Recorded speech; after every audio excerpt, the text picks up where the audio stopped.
Logo merupakan salah satu hal penting dalam membuat suatu usaha karena menggambarkan identitas untuk dapat dikenal oleh banyak masyarakat.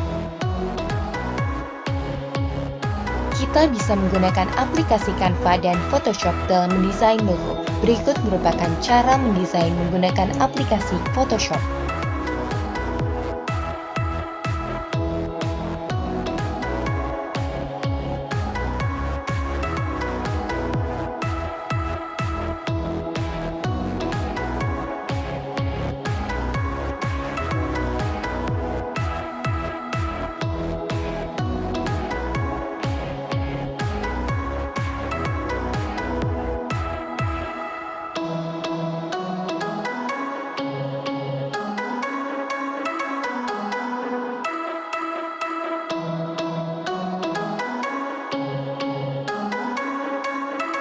Selanjutnya, kita juga bisa menggunakan aplikasi Canva.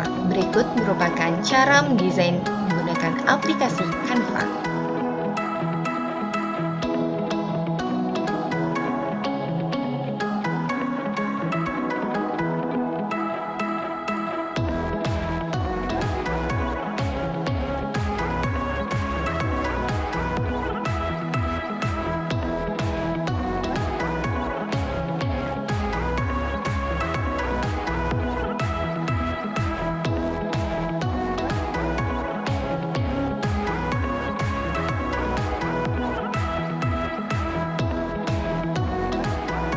Gampang dan menarik bukan? Jangan lupa untuk dicoba di rumah ya. Terima kasih.